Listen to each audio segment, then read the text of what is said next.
What do you get when you mix a punk rock band, an apocalyptic beat-em-up, and a DIY indie spirit?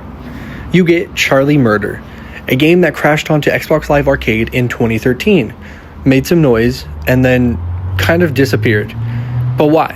And more importantly, was it actually good? Let's take a look at Charlie Murder, the underrated punk brawler you've probably never played. To understand Charlie Murder, you have to know about Ska Studios, a two-person indie team led by James Silva.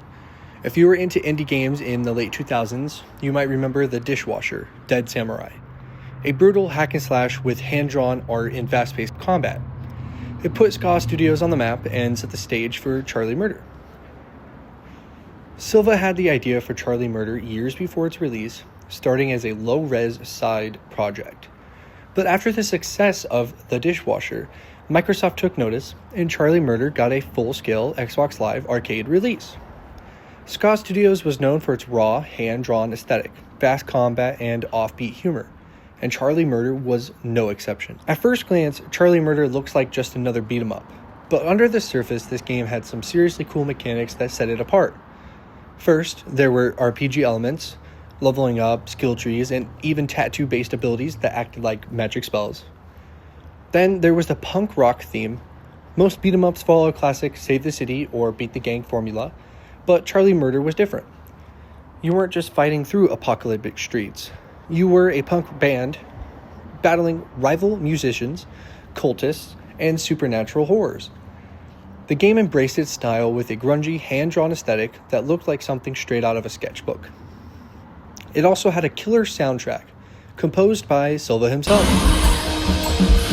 Every fight, every level, and even the cutscenes felt like they belonged in an underground punk concert. And let's be real, how many games let you stage dive into enemies? Gameplay-wise, Charlie Murder was pure, chaotic fun. The combat had weight, punches and kicks felt impactful, and juggling enemies was incredibly satisfying. The game encouraged co-op play, letting up to 4 players join in on the madness.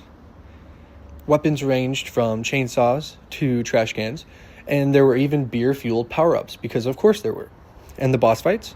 Some of the best in the genre, with creepy designs and mechanics that forced you to stay on your toes. But Charlie Murder didn't just stick to fighting. It threw in mini-games, like rhythm-based sections where your band had to perform, breaking up the action with some unexpected variety. It was messy, it was loud, and it was pure punk energy. So if Charlie Murder was so unique, why didn't it blow up? Well, timing had a lot to do with it. By 2013, Xbox Live Arcade was winding down. Indie games were shifting towards PC and Steam, and Charlie Murder got lost in the shuffle. Then there's the Castle Crashers factor. Had already dominated the indie beat-em-up space, and any game that came after it was a tough act to follow. Charlie Murder was grittier, darker, and more experimental, but it didn't have the same mainstream appeal. The game did get a re-release on PC in 2017, but by then the gaming landscape had changed. Ska Studios moved on to other projects like Salt and Sanctuary, and Charlie Murder faded into cult classic status. At the end of the day, Charlie Murder is a reminder of what makes indie games great. They take risks. They're raw, they're passionate, and they're not afraid to be weird. It might not have reached the heights of other indie darlings, but Charlie Murder carved out its own place in gaming history. A punk rock beat-em-up that wasn't afraid to be messy, chaotic, and a little bit rebellious. So what happened to Charlie Murder?